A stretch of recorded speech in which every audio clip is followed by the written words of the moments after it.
老了就该享清福。这句话坑了无数的老年人。你以为退休后啥也不干，天天养着是惜命，大错特错。你去看看身边，凡是把享清福挂嘴边，在家躺平混日子的老人，大多身子垮得快，反倒是一辈子忙忙碌碌。闲不住的人，哪怕粗茶淡饭，反倒更长寿。你想想看，这到底是为什么？难道真的是命由天定？阎王爷生死簿上早就写好了，半点不由人吗？我告诉你们，寿命这个东西，现在的医学条件和基因确实占了一部分，但是一个人能不能平稳跨过80岁这道大坎，3分靠医药，7分看什么？看你身上的气和神。咱们老祖宗讲得很透彻，命由心转。你心里头的念头不对，身上的气机就乱了，气机一乱，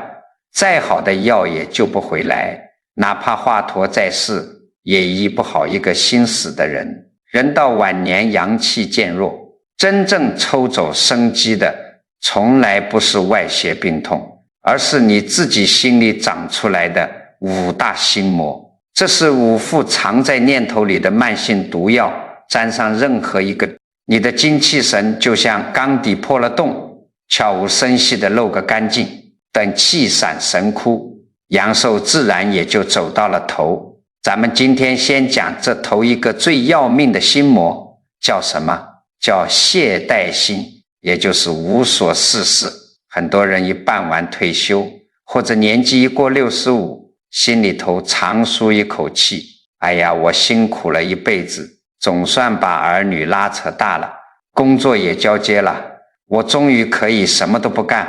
好好享福了。于是呢，他每天早上睡到日上三竿才起，起来之后也不洗漱，穿着个睡衣就往沙发上一躺，手里捏着个遥控器，电视机开得老大，从这个台换到那个台，眼睛盯着屏幕，人却在一旁打瞌睡。下午呢，随便对付一口吃的，要么去搓半天麻将，要么继续瘫在椅子上发呆，一天天就这么混过去了。你们要晓得，这种活法根本不是在享福，这是在主动把自己的生机给掐断。易经里头第一卦就明明白白地告诉了我们天行健，君子以自强不息。很多人以为这句话是写给年轻人看的，是教小孩要在学校里好好念书，在社会上拼命干活打拼的。我告诉你们，错了，这句话恰恰是保命的根本法则，是留给咱们所有人，尤其是老年人的保命箴言。什么叫天行健？你抬头看看天，看看太阳月亮，看看春夏秋冬，宇宙天地有一刻停下来过吗？没有的。天道就是不停地运转，生生不息，一刻都不曾懈怠。人是天地生养的，你的身体，你的气血必须跟着天地一起转，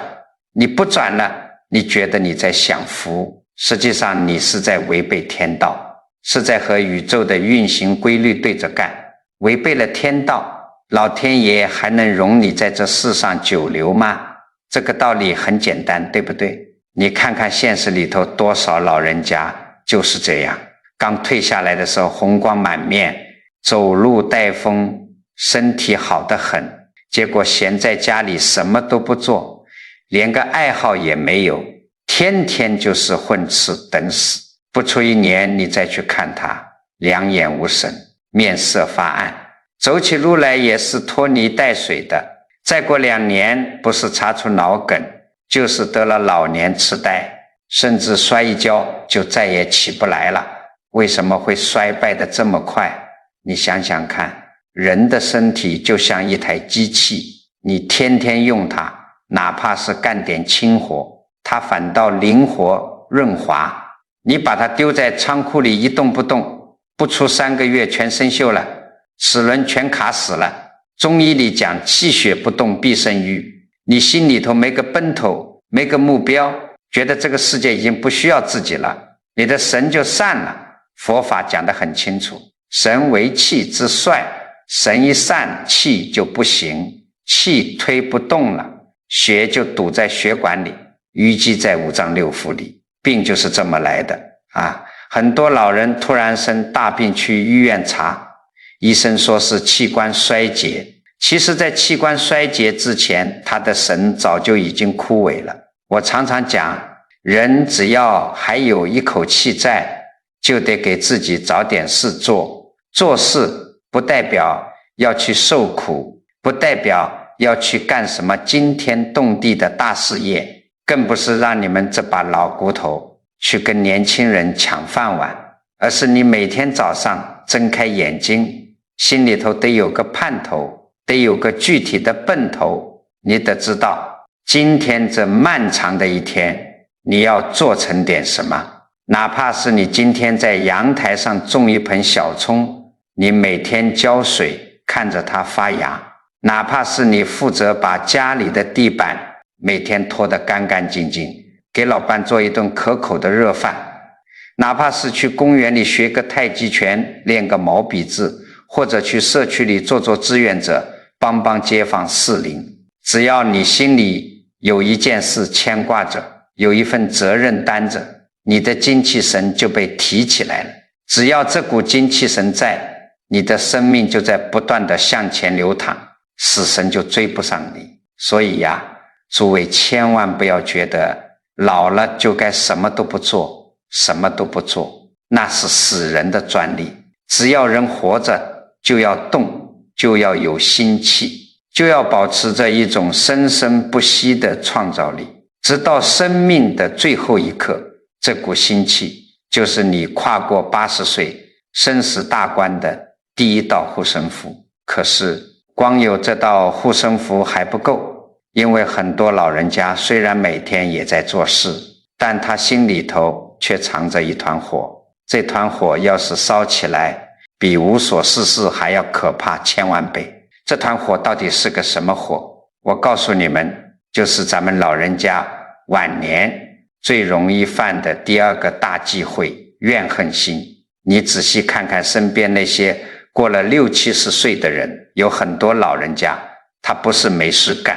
他每天也在买菜、做饭、带孙子，甚至还在外面找点零工作。但是你看他的那张脸总是拉得老长，眉头紧紧锁着，眼角往下耷拉，整个人散发着一股子阴沉沉的气息。你只要稍微跟他聊上2句，他3句话不到就开始抱怨。抱怨什么呢？抱怨儿女不孝顺，白养了；抱怨老伴一辈子没出息，拖累了自己；抱怨当年在单位里领导有多么不公平，甚至出去买把小菜，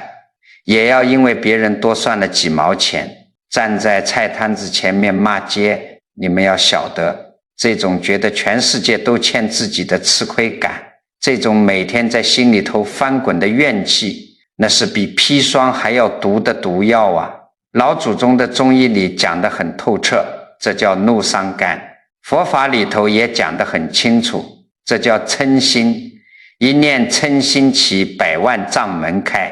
你每一次生气，每一次在心里头记恨别人，觉得命运对你不公，你的五脏六腑里面就像是在烧一把无名业火，这把火烧不到那个惹你生气的人，它全烧在你自己的经络里，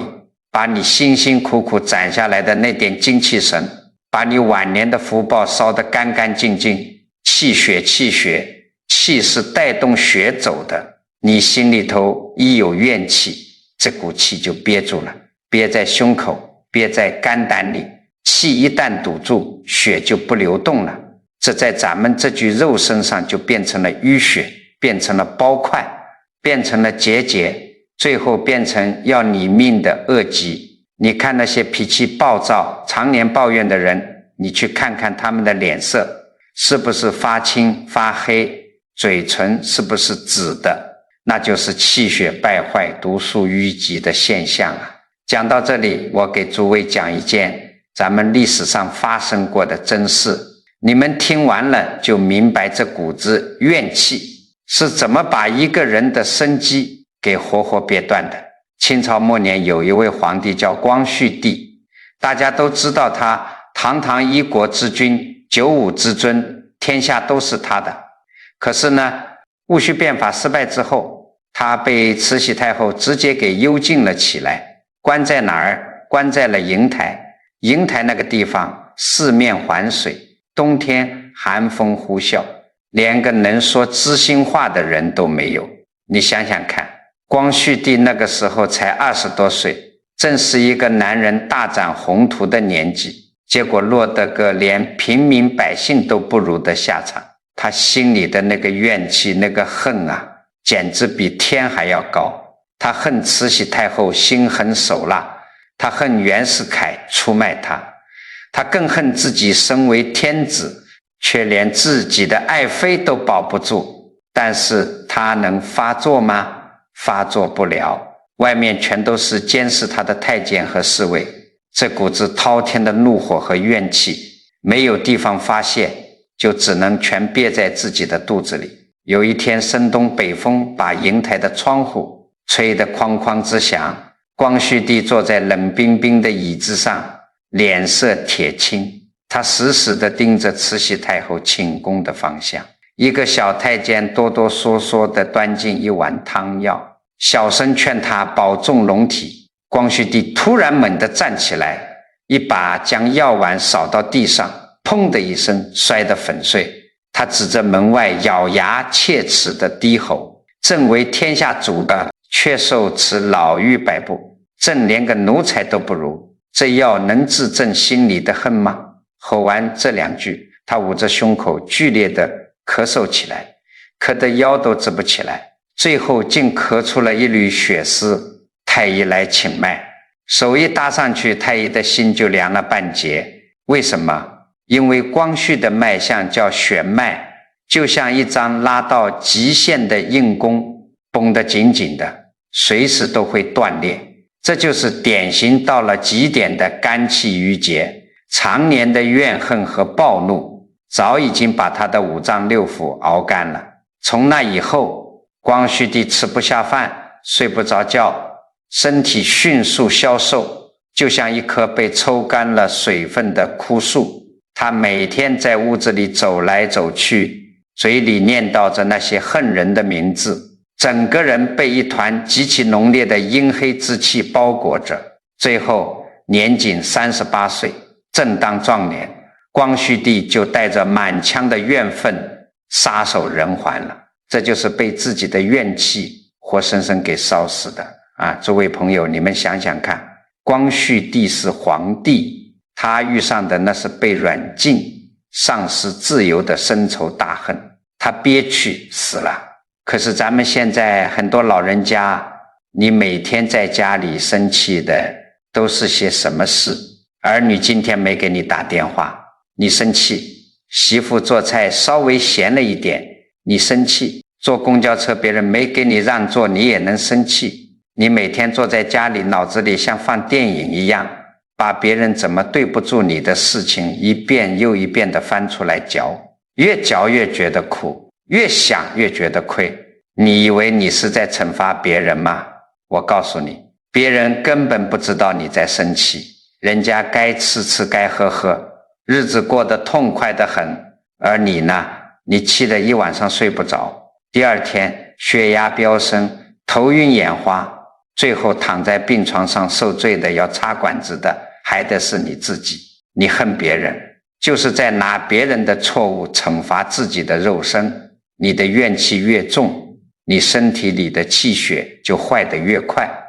你要是带着这么重的嗔恨心，别说活到80岁了，你能平平稳稳地过完70岁，都算你祖上积了大德了。所以啊，咱们人老了，第一件事就是要学会认账，学会放下这颗怨恨心。不管前半生吃过什么亏，受过什么委屈，那是因缘果报，是你这辈子该受的。受完了，账就清了，不要再去纠结了，心里头不要再留一点渣子。你把心放宽了，气就顺了，气一顺，血就活了，血一活，病就消了。这才是真正的延年益寿之道啊！可是很多人他不是不懂这个道理，他就是控制不住自己。为什么他控制不住？因为他的这股怨气往往源于他心里头紧紧抓着一样东西不肯松手，他抓着这个东西就像抱着一块大石头往深渊里沉。这块大石头就是咱们接下来要讲的第三个夺命心魔，执念心。什么叫执念？就是沉溺过往，死活放不下。你们仔细品一品，很多老人家年纪越大，越喜欢回头看，坐在摇椅上闭上眼睛，脑子里转的全是过去的人，过去的事，还有自己过去的风光。面对现在的生活呢，看什么都不顺眼，觉得现在的年轻人不懂规矩，觉得现在的社会风气乌烟瘴气，这就叫和现在对着干，把自己的心死死地锁在了几十年以前。我告诉你们，这在风水学里头叫做死水不藏风。你看外面的河流，那水要是哗啦啦往前流，两岸肯定是花红柳绿，生机勃勃。要是这滩水被泥沙堵住了，不流动了，变成什么了？变成一潭死水，太阳一晒发臭了，长满青苔，里头全是毒气。人的气机也是一模一样的，你的念头停留在过去，你不愿意接受现在的变化，你的气血就卡在那儿了，这就叫死气。一个人身上要是环绕着死气，生机就进不来，你离走也就不远了。以前有个剧团里的台柱子，咱们就叫他邱老板，当年那是风光无限，真叫一个绝代风华。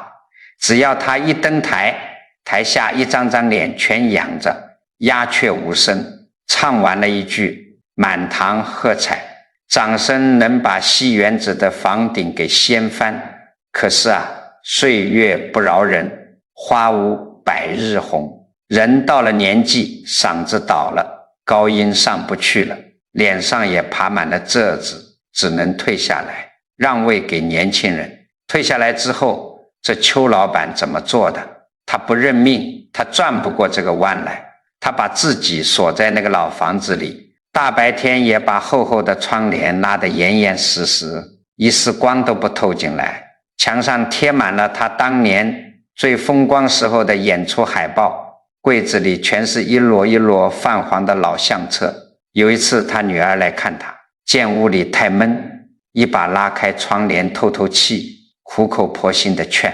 妈，外头天气多好，您下楼跟社区里的老太太们打打太极，聊聊天吧。时代变了，咱也得学学用智能手机，看看现在的新鲜事，别老憋在屋里。邱老板一听，就像被踩了尾巴的猫，猛地冲过去把窗帘死死拉上，拍着桌子浑身发抖地喊：出去！底下那些凡夫俗子懂什么戏？想当年我唱牡丹亭的时候，他们连买站票的资格都没有，现在外头那些个乱七八糟的玩意儿也配叫艺术？我不看，我死也不看。女儿叹着气，流着眼泪走了。邱老板一个人跌坐在昏暗的屋子里，死死抱着那本厚重的老相册，他的手指头在那些黑白照片上不停地摩挲，手抖得像筛糠一样。屋里没有镜子，为什么？他早就把镜子全砸了，他不敢看自己现在这副满头白发满脸皱纹的模样，只要一想到现在的冷清，心里的悲凉和不甘心就搅成一团，闷在胸口喘不上气。这间屋子常年不见阳光，不通风，弥漫着一股浓浓的樟脑丸味混杂着发霉的气息。邱老板就这么把自己困在过去的光环里，连大门都不出一步。你们想，这样的人能长寿吗？气血常年瘀滞，不出3年，好好一个人，精神彻底崩溃，后来连床都下不来，每天就躺在那些落满灰尘的旧海报底下，嘴里还在含混不清的念叨着当年的戏词，最后带着极度的抑郁和枯竭，在一潭死水里孤零零地走了。你们要晓得，他不是病死的，他是被自己的执念给活活困死的啊！这个道理很简单，人虽然活在这个时代，但他的神早就死在了几十年前，没有了神，这具肉身就是一具没有灵魂的空壳，能撑多久呢？佛法讲得很清楚，世间万事万物都在不断的生灭流转，这叫无常。昨天你是万人瞩目的名角，今天你就是一个普通的老太太，昨天你是手握重权的大干部大老板，今天你就是一个下楼买菜还得跟人讨价还价的糟老头。这都是因缘和合，缘聚了就来，缘散了就去。老祖宗也早就告诫过我们，人要顺应天时，懂得变化。春天该发芽发芽，秋天该落叶落叶，你非要把一片秋天的黄叶用胶水死死地粘在树枝上，假装春天还没走，这不叫常情，这叫违背天道。违背天道的人，天地怎么会给你留生机？你们想想看，咱们在座的老朋友有几个人心里没有一本放不下的老相册？有的人当年能干得很，一个人养活一大家子，现在老了，腿脚不利索了，他不肯接受自己变老的事实，天天逞强，非要去干重活，结果摔断了骨头，躺在床上受罪。有的人念念不忘自己以前在单位里那个头衔，退休了，回到家里还要跟老伴跟儿女摆领导的架子，儿女稍微没顺着他的意，他就暴跳如雷。结果呢，儿女躲着他，老伴烦他，硬生生把自己变成了一座孤岛。还有的人总是活在过去的苦难里，天天跟孙子背絮叨，我当年挨饿受冻，吃了多少多少苦，你们现在这好日子，你们根本不懂得珍惜，说一遍两遍是忆苦思甜，你天天说，月月说，像个祥林嫂一样，家里人听得头皮发麻，谁还愿意往你跟前凑？这全都是执念，全都是在用过去的旧尺子量今天的新生活。诸位啊，过去的事情，不管是风光无限还是苦大仇深，它都已经过去了，像流水一样流进大海里，再也回不来了。你死死抓着不放，除了把自己的气血憋死，没有任何用处。人到了晚年，要想跨过80岁这道大坎，必须要学会2个字，叫清零。把你脑子里那些过去的头衔、过去的功劳、过去的委屈，全部倒进垃圾桶里去。每天早上太阳一出来，你就是一个全新的老头老太太。你该做的是什么？是接受现在的自己，接受自己老了，体力不如以前了，接受儿女有儿女的生活方式，在这个基础上用一颗欢喜的心活在当下。你去看看楼下的花开了没有，你去品一品今天这碗白米粥香不香，你去感受一下晒在后背上的太阳有多温暖。这叫把心收回来，把神安住在此时此刻。心一旦定了，气机就跟着顺了，气机一顺，你的身体就是一口生生不息的活泉，生机涌动，疾病自然就找不到你的门上。可是偏偏有很多老人家，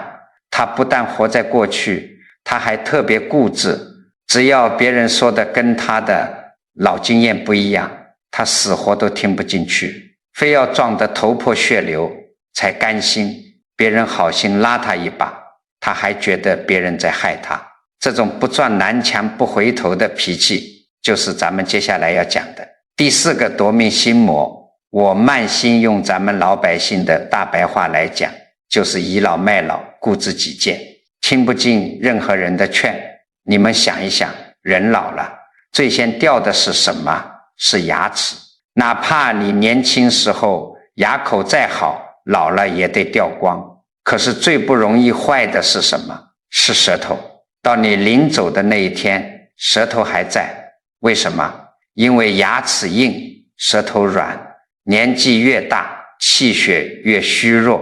咱们这具肉身就越得学舌头，要柔，要懂得低头，要懂得变通。可是你看现在很多老人家年纪越大，脾气越硬，像块又臭又硬的石头一样，别人说点什么，他第一反应就是反驳。别人提点意见，他觉得是在挑战他的权威。这就叫什么？这就叫太刚必折。一根干枯的树枝没有水分了，它要是再硬邦邦的，风一吹，咔嚓一下就断了。我给你们讲一段咱们历史上的真事，你听完就知道这个我慢心有多可怕。晚清的时候，朝廷里有个大官叫刚毅，这个人名字里带个刚字，脾气更是刚看字用到极点，从来容不下别人说半个不字。庚子年那会儿，义和团闹得凶，号称神功护体，刀枪不入。刚毅这个人啊，固执到了极点。他去涿州看了一圈，一回来就咬定这帮人能对付洋人的洋枪洋炮。当时朝廷里有个明白事理的大臣，看着局势不对，壮着胆子去劝他。那人急得满头大汗，拦住刚毅的去路，苦苦哀求。中堂大人啊，血肉之躯哪能挡得住真枪实弹？那些障眼法万万不可轻信，真要惹了洋人，是要毁了江山社稷的啊！刚毅一听，勃然大怒，猛地一拍桌子，指着人家鼻子破口大骂：混账东西，长他人志气，灭自己威风。老夫吃过的盐比你吃过的米还多，老夫亲眼看见他们刀砍不入，难道老夫的眼睛瞎了吗？再敢多嘴，立刻拖出去重责。那位大臣吓得连滚带爬退了出去，再也没人敢劝他。刚毅死活不听劝，非要把这事儿往绝路上推，结果你们都知道了。洋人的大炮一响，什么神功全成了笑话，京城破了，刚毅只能跟着老佛爷仓皇出逃。你们要晓得，那逃亡的路上那叫一个凄惨，秋风冷雨连绵不绝，一路上连口热乎的棒子面粥都喝不上。刚毅坐在漏风的马车里，淋着冷雨，听着后面隐隐约约的枪炮声，吓得面如死灰。他这个时候知道自己错了，可是晚了，京剧交加，加上一路颠簸劳顿，没几天他就在山西侯马那个地方连惊带吓，肚子剧痛，上吐下泻，身边连个能抓药的大夫都找不到。他在泥水地里打滚，硬生生在逃难的路上病绝身亡了。你们想想看，刚毅是怎么死的？他不是被枪炮打死的，他是被自己的我慢心，被自己的绝对固执给害死的啊！别人好心劝他，把救命的绳子递到他手里，他非但不要，还要把递绳子的人给踹下悬崖。这个道理很简单，你对照着看看我们现在身边的很多老年人，是不是一模一样？有的老人家生病了，去看大夫，大夫跟他说：大爷，你这高血压很危险，得忌口，绝对不能吃咸的，不能喝酒，每天必须按时吃降压药。他一听，嘴巴一撇，满脸的不屑：你懂个屁，我隔壁老李天天喝2两白酒，不也活到了90多？你们这些西医就是下户人想多赚钱，回了家，儿女把药递给他，他一把将药瓶子扫进垃圾桶里，照样大鱼大肉，照样喝大酒。结果呢，有一天晚上起夜，脑血管一下破了，摔在卫生间里。等送到医院抢救，插满管子，半身不遂躺在床上的时候，他再也没有当年那个指点江山唯我独尊的脾气了。还有的老人家，儿女看他天天往外跑，去听那些假冒伪劣保健品的忽悠，苦口婆心的劝爸，那是骗人的，那是糖水，吃坏了身体怎么办？他不听，急眼了还骂儿女，你们就是不孝顺，就是舍不得给我花钱，人家小王推销员比你们亲多了，天天来给我洗脚，一口一个干爹叫着，你们能做到吗？结果呢，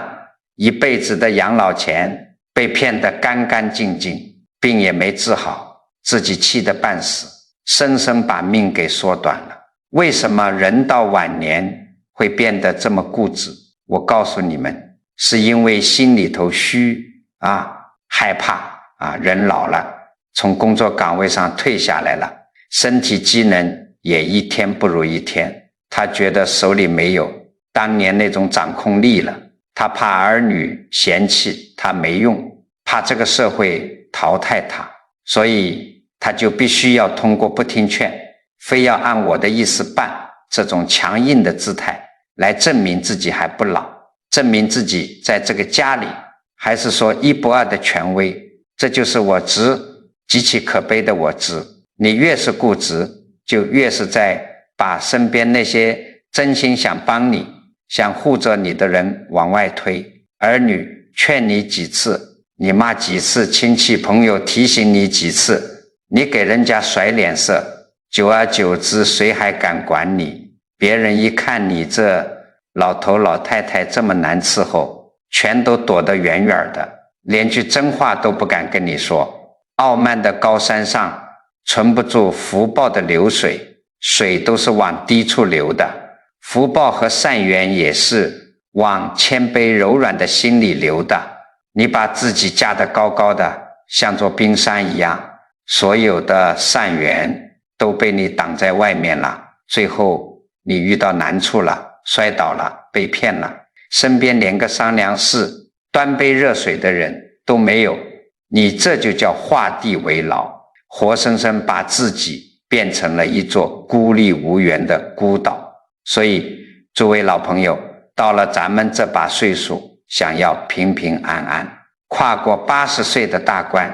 一定要把脖子后面那根硬骨头给软下来，要懂得认老。认老不是认输，是顺应天道规律，老了就是老了，很多新事物咱们就是不如年轻人懂。儿女说的对，咱们就听大夫交代的事，咱们就乖乖照做，放下你那个高高在上的长辈架子，不要再把想当年挂在嘴边。你把这颗我慢心放下了，你的脾气就变得柔和了，心意柔软，儿女愿意亲近你，朋友愿意跟你聊天，你这身边的善缘就全聚过来了。这就等于在你的周围筑起了一道坚固的保护墙，什么灾难病痛来了，都有人替你挡着，有儿女孝顺，有朋友帮衬，你这晚年能不福寿延年吗？可是诸位要记住，咱们要是把我慢心放下了，懂得听劝了，还有一个最核心的地方，绝对不能乱。这个地方要是乱了，你脾气再好，吃再多的补药，再怎么懂得养生，那也是竹篮打水一场空。这就好比一棵大树，你每天在树叶上洒水，结果底下的树根却被人给刨了，这棵树还能活吗？这个最核心的树根在哪里？我告诉你们，就是这第5个，也是最能毁掉一个人根本的夺命心魔，对立心。什么叫对立心？就是跟自己的骨肉至亲，跟自己的老伴天天过不去，非要争个高低，互相折磨。你们要晓得，咱们刚才讲了养气，讲了脾气，讲了心态，这些都是树枝树叶。一个人到了晚年，真正的树根在哪里？在家庭，老祖宗几千年来一直在讲家和万事兴，很多人以为这只是一句逢年过节讨吉利的话，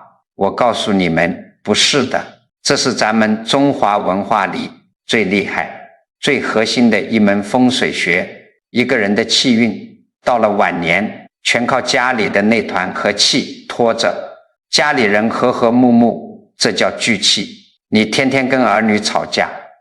跟老伴斗嘴，哪怕你住的是豪宅，吃的是山珍海味，那个家也是个漏风的筛子，不仅漏财更漏命。你把家里搞成了仇人的战场，就是在拿刀子一刀一刀砍断自己的福根啊。你想想看，人老了最需要的是什么？是安稳。可是偏偏有很多老人家老糊涂了，心里头生出了极其严重的对立心，非要在家里争个输赢，非要按照自己的偏见去分个亲疏远近。有个老头，咱们就叫他老刘。老刘这个人心里的对立心极重，尤其是那种封建思想的偏见，简直刻在了骨头缝里。他老伴走得早，留下一个大女儿和一个小儿子。大女儿老实本分，结了婚也天天往娘家跑，给老刘洗衣服做饭。小儿子呢，游手好闲，30好几了不干正事，天天就知道变着法找老爹要钱。老刘倒好，把小儿子当成了心尖尖上的肉，把大女儿当成外人一样防着。为了给小儿子结婚撑门面，老刘瞒着大女儿，硬是把市中心的小房子给卖了，把毕生的积蓄全搭进去，给小儿子换了一套大平层，房产证上死活只写了小儿子一个人的名字。大女儿知道了，心疼老父亲，提着大包小包的营养品回来看他，苦口婆心的劝，爸，女儿知道了，您把钱全给了弟弟，万一将来您有个头疼脑热，或者弟弟做生意赔了，您连个傍身的钱都没有啊，您好歹给自己留条后路。这话本来是掏心窝子的孝顺话，结果老刘一听，心里的无名火蹭地一下就冒到了头顶。他觉得大女儿是来争家产的，是见不得他弟弟好。老刘猛地站起来，一把夺过大女儿手里的营养品，哗啦一下全砸在门外的楼道上，指着大女儿的鼻子破口大骂，你这个没良心的东西，我看你就是惦记我那点棺材本，嫁出去的女儿泼出去的水，以后老刘家的事你少管，给我滚。大女儿站在门外，看着一地摔碎的玻璃瓶，心彻底凉透了，捂着脸哭着跑下了楼。从那以后，老刘单方面宣布跟大女儿断绝关系，死活不见她。他以为自己跟着宝贝儿子能享清福了，结果呢，不到1年，因果报应就来了。那个游手好闲的小儿子在外面鬼混，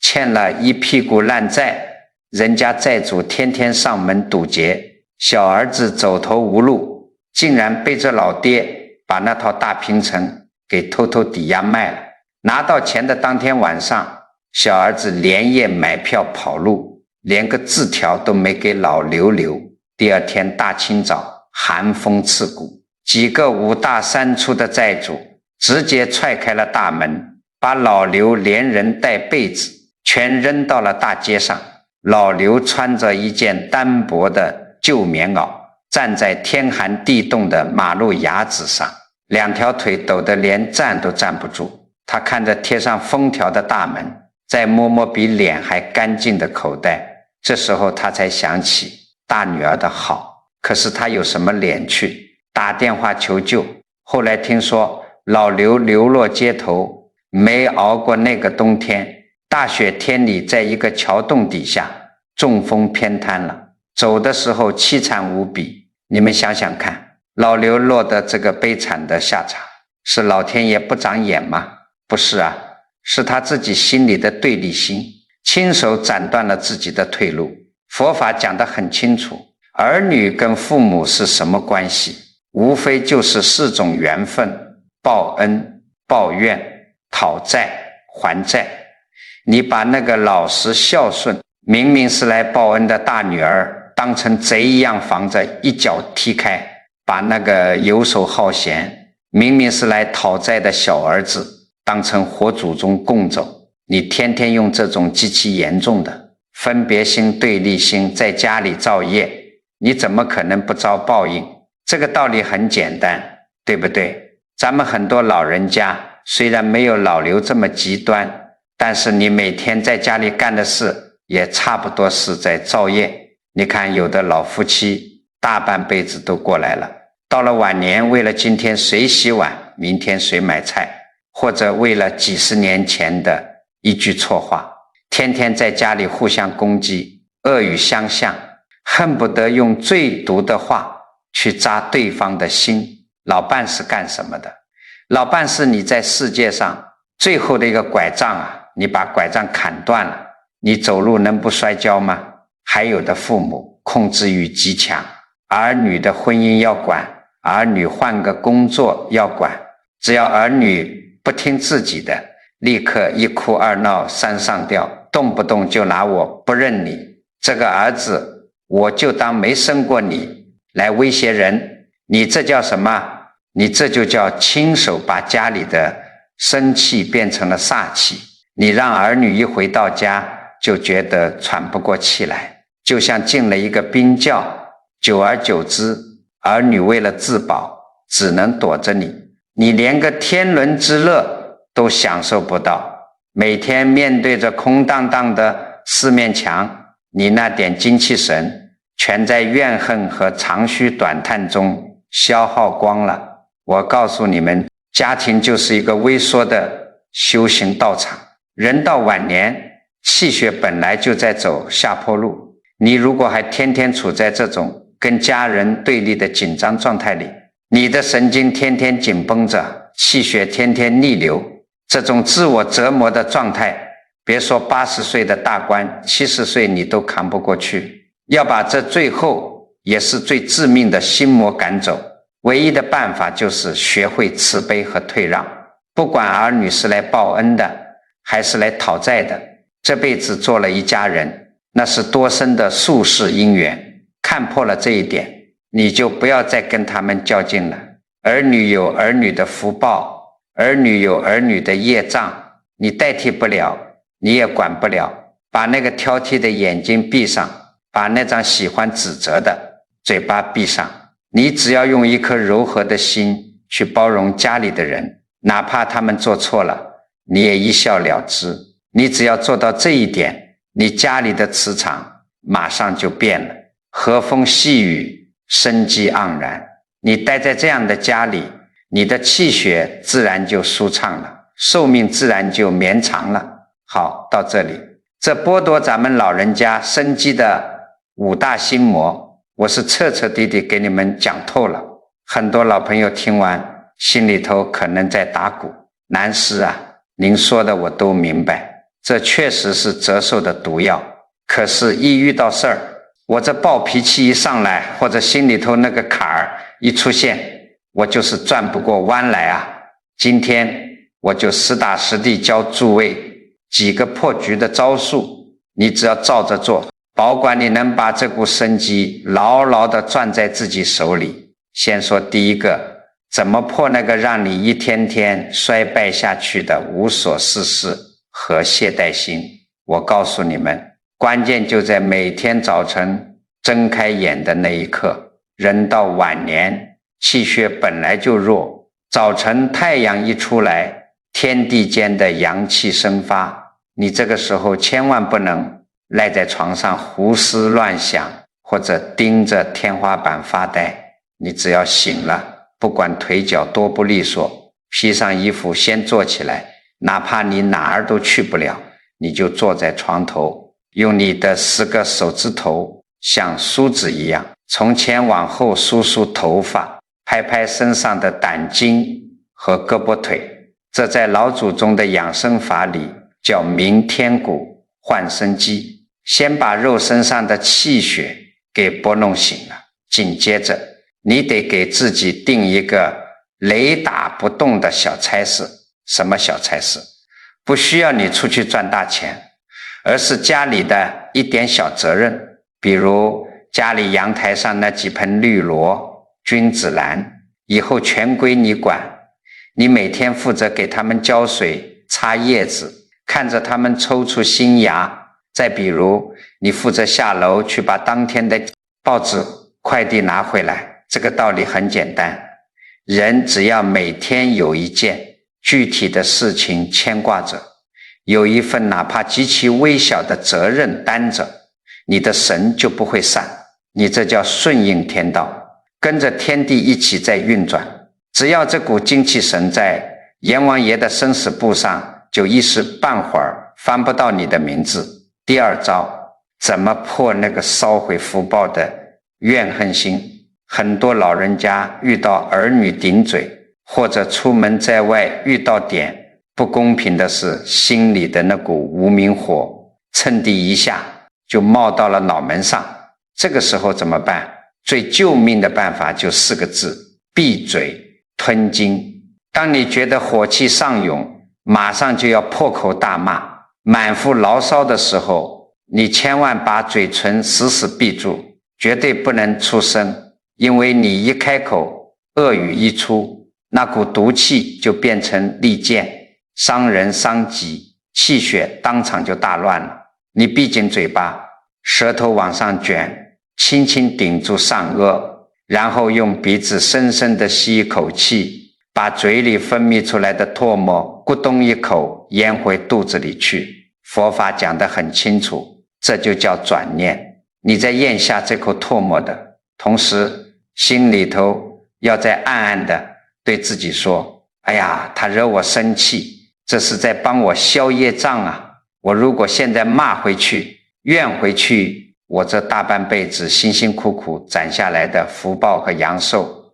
就全被这把火给烧干净了，太不划算了。你只要在心里这么一算账，这么一转念，那团怒火瞬间就变成了一汪清水，浇灭了，气顺了，五脏六腑就安宁了，病魔自然就找不到下手的缝隙。第3招，咱们怎么把那个死死抱着过去不放的执念心给连根拔起？这招更实在。很多老人家之所以活在过去，是因为他的生活环境里全都是过去的影子。你想想看，你家里是不是堆满了10几年前舍不得穿的旧衣服，坏了几年也舍不得扔的电风扇，还有那些攒了一摞又一摞的空纸壳子和旧报纸？我告诉你们，外在的环境就是你内心的显化。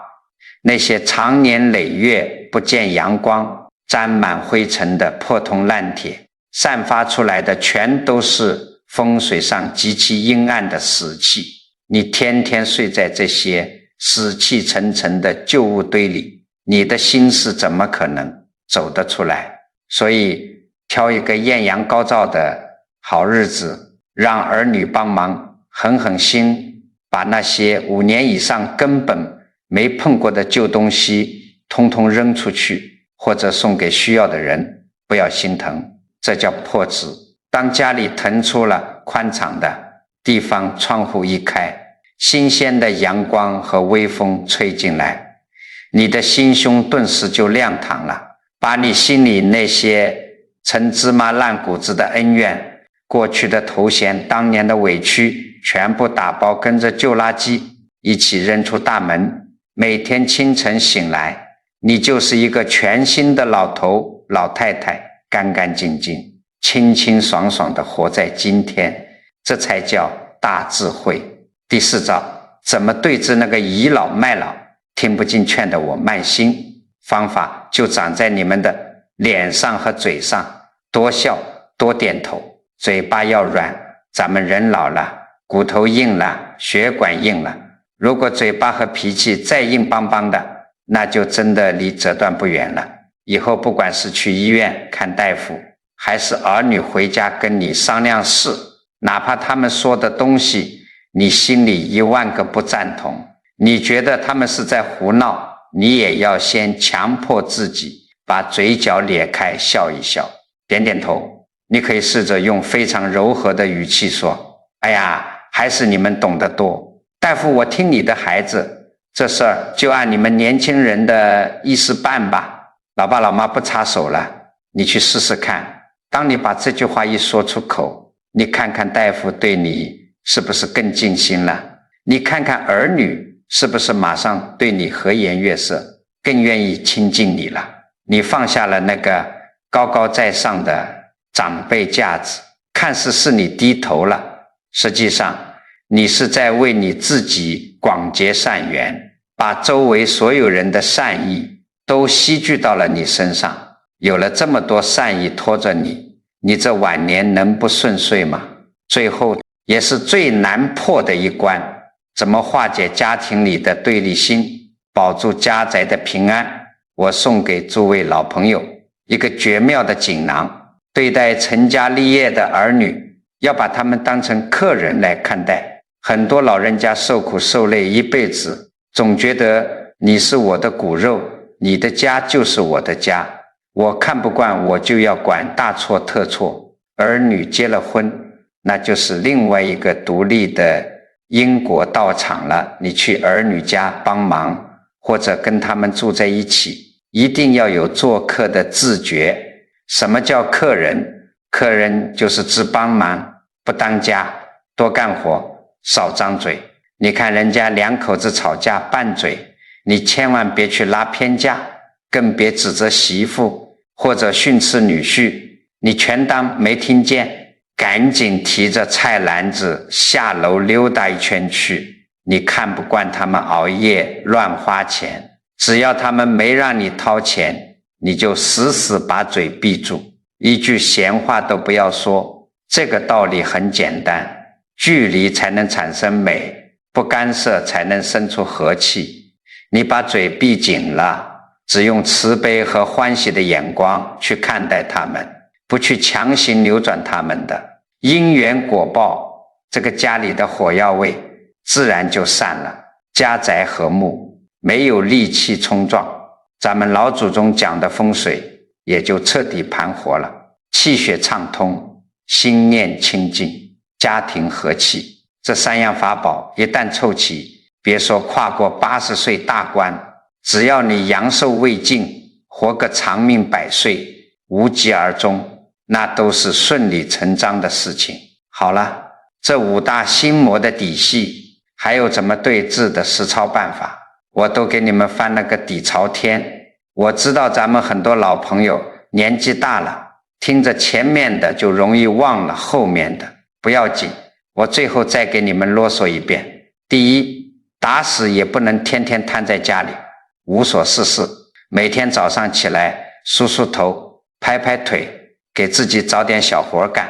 养花也好，扫地也罢，甚至哪怕下楼拿个报纸，只要每天把精气神提起来，你的生机就断不了。第二，心里头千万别长怨气，遇到气人的事，儿女惹你了，外人顶你了，闭紧嘴巴，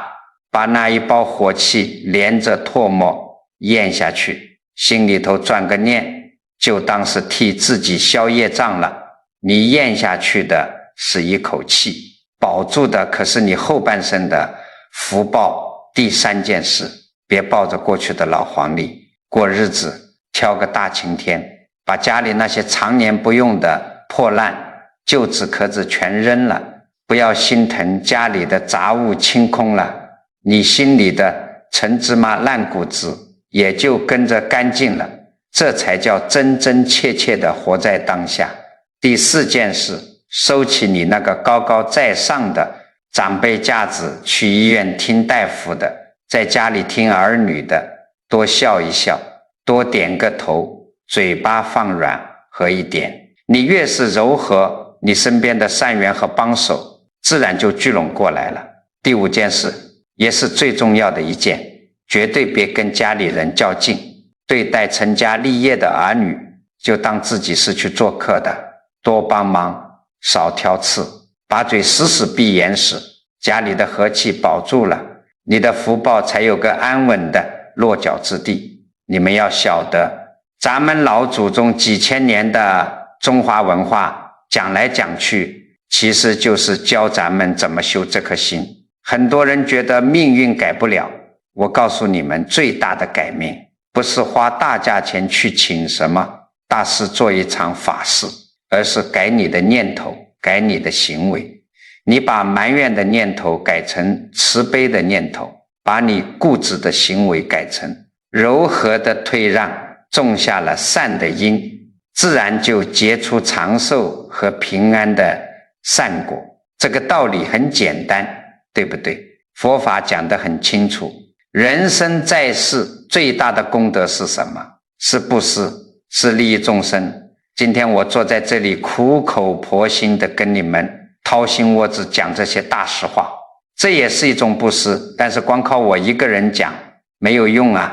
力量太微薄了。如果你觉得南师今天讲的这些道理对你的心境有哪怕一丝一毫的帮助，请你动动手指给南师点个赞，点个关注。更重要的一点是，你们看完之后要把这个视频转发给你的老伴，转发给你的亲戚朋友。你千万别觉得这只是在手机上凑个热闹，你想想看，如果你身边有个老伙计天天跟儿女怄气，身体眼看就要垮了，或者有个老姐妹天天缩在堆满杂物的黑屋子里出不来，你把这番话转给他看，他只要听进去了，哪怕一句心结打开了，今天不去骂儿女了，明天愿意下楼晒太阳了，你这就等于是救了他的一条命，挽救了他们一家子的风水啊！这就是你在实打实地积德行善，这就是救人一命，护人一运，这功德是无量的。老天爷看着你在这儿真心实意的传播善念，能不给你和你的家庭添福添寿吗？最后啊，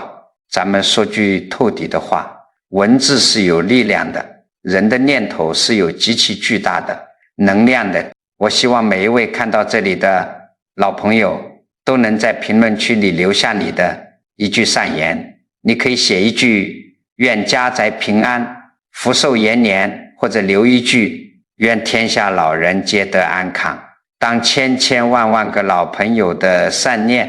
在这小小的屏幕底下汇聚在一起的时候，那形成的能量场威力是不可思议的。你今天随手写下的一句祈福，那股慈悲温暖的磁场最终都会完完全全的回向到你自己，回向到你的儿女和家人的身上，保佑你们全家平平安安，活得踏踏实实，